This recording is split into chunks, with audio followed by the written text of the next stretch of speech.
Thank you, Your Eminence, and thank you, dear friends. Cardinal Dolan mentioned prayer, advocacy, and aid.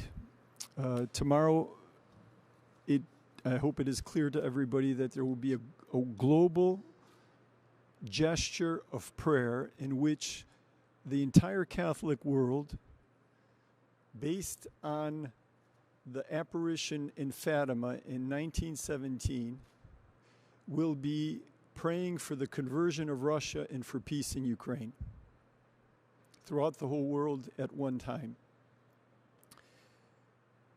And we are very grateful for everybody that prays with us.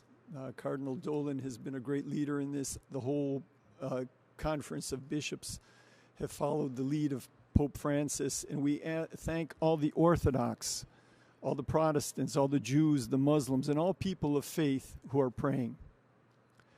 Secondly, the advocacy, the information.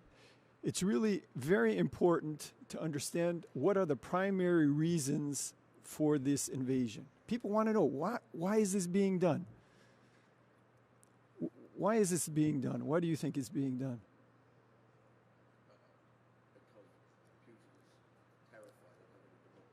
Exactly. You get an A+. Take that home. It's not NATO. It's not threats from the West. It's not threats from Ukraine, who had 900,000 soldiers in 1991, and that army was reduced to 100,000 in 2014, of which about 10,000 were battle-ready when Crimea was annexed. Ukraine gave up its nuclear arsenal. It's the first country in human history to unilaterally give up nukes. It had more nukes than the United Kingdom, China, and France put together. It had the third biggest nuclear arsenal. What stronger demonstration of peaceful intentions can there be? It's the democracy. It's what you people do freely in Ukraine, the freedom of the press.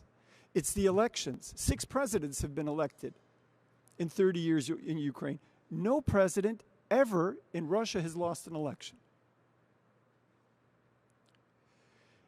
And this disease of democracy cannot enter Russia because it will threaten oligarchic kleptocracy. And that's why the sanctions against the oligarchs are so important, because there's been a whole network, a whole structure enabling what is now finally culminating. And now we come to the third point, the aid. There are at least 3.5 million refugees outside of the country in 1 month. And that number is growing by hundreds of thousands every day. There are 7 million internally displaced persons. That means there's 10, 11, maybe 12 million people that have left their homes. They've been forced out of their homes. They're homeless. But in addition to that, there's 12 million people that are still in their homes, but they cannot survive without aid. By the end of this weekend, there will be 25 million people in Ukraine that are helpless or outside of Ukraine. In the matter of 5 weeks. This is something that requires the entire world's solidarity. And we see that Ukraine has won this war morally. People of goodwill throughout the world, not only governments, not only churches, but simple people. We're getting hundreds of calls. We have 3 lines going all the time in our Philadelphia office of people saying, we want to help. Can we receive somebody? Can we send some money? Now, Poland has received 2 million refugees. It is expected that today President Biden will announce that the U.S. will receive 100,000. It's a start. But Poland is a much smaller country, 1/10 the size, and it's received 2 million. And it's very important that the American people's desire to receive refugees will be made possible by some legislation and some policy. So there's an important step today that is being taken. I ask all of you to share the truth and share the good news. There's a tragedy, but there's a great victory. Europe is united. The North Atlantic relationship has gotten new purpose. People are starting to believe in things. You know, we were kind of lost in the beginning of the 20th century. What do we believe in? It's all transactional, it's all commercial. And all of a sudden, we see that there's something that thousands of Ukrainians believe is worth dying for. And, you know, my other question is, why is there's solidarity there? Why are all these people in all these countries all of a sudden rising up, wanting to pray, help, speak the truth, push their governments? Because they're seeing the greatest love. What does Jesus say? There is no love greater than when one gives one's life for one's friends. It's John 15:13. There's no greater love than when one gives one's life for one's friends. And that is happening. Tens of thousands of Ukrainians have come back to defend the innocent, defend their homes, defend the hospitals. There's over 100 hospitals destroyed, close to 300 schools, 10,000 miles of roads. There's $10 billion worth of infrastructure damage every day. And yet, people are not giving up. It's a biblical story. It's David and Goliath. Nobody expected it will last a week. And now we're beginning the second month. And it is largely because of the communication that you make possible. And that your colleagues have been making possible even at the cost of their lives. This is a transformational moment for the world. Ukraine is at the heart of it. And in the middle of Lent, we are walking towards the resurrection, but we understand the resurrection is preceded by the cross.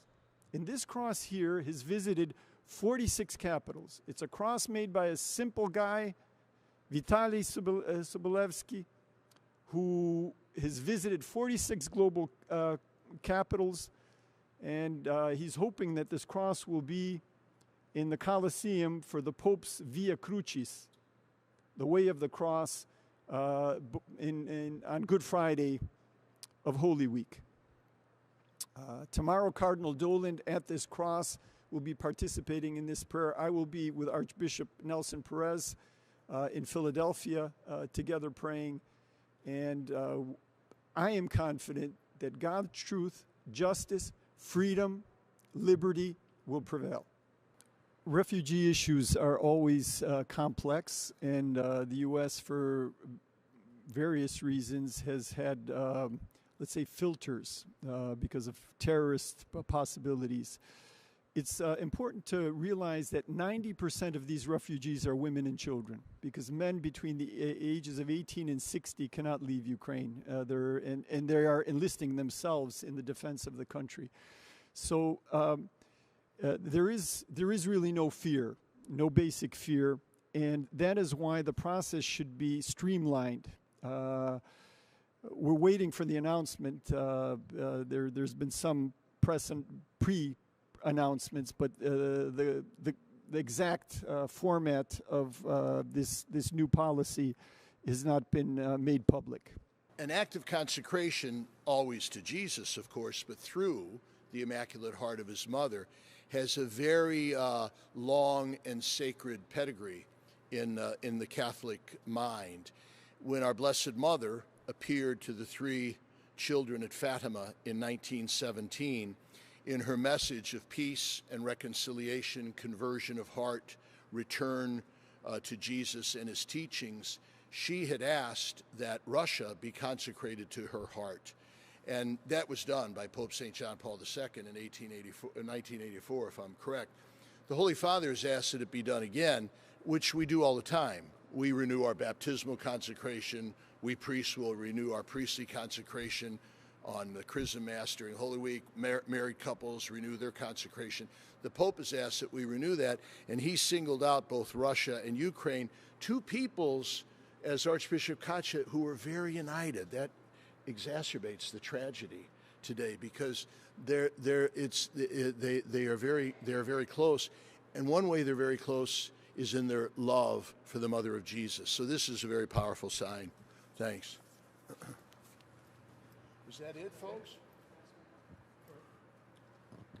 Archbishop Gudziak, you've also spoken about before the way Ukrainian Catholic University, the way they've helped in terms of taking in refugees, communications, translating different things. Can you give an update? So you can imagine that one of the biggest challenges when you have millions of people on the move, when people drop everything, when bombs are falling on the fleeing, there's a logistics problem. How to keep things in order, how to make sure that people aren't tripping over each other, stepping on each other's feet, and knowing which way to go. The Ukrainian Catholic University is the first Catholic university created in the former Soviet Union. It was the only one between Poland and Japan. There's a second one now in Georgia. And it's a small university of 2,200 students, but it has the highest incoming SAT scores for students in Ukraine. So this is the university of choice for the top students. 1/3 of the students in the computer program have perfect SATs. And Father Bohdan Prach, who is the rector, is a genius in logistics. He was responsible for putting the papal visit together in 2001. It was put together in 5 months. There was no further advance warning. So the university is a logistics center. UNICEF moved its office from Kyiv to the university. TV stations, journalists are living there because it's safe, it's reliable, it's got good internet, and the university is also helping it in logistics. This morning I was on the phone, and we're sending from our humanitarian fund $90,000 for the purchase of tourniquets, which will be delivered to where the bombs are dropping. So the university has endpoints in the country. They've arranged for logistics, and they're working with international partners on all three fronts: the prayer, the advocacy, and particularly on the humanitarian help. Thanks, folks. You're sure welcome tomorrow, a little before noon. I'll be right there to unite with Pope Francis in consecrating Ukraine and Russia to the Immaculate Heart of Mary. You're sure welcome to attend. Thanks for being here. The Archbishop's going to be back Tuesday of Holy Week for the Chrism Mass to preach, so we may have another occasion to meet with our friends. Appreciate your company, everybody. Thanks for your interest.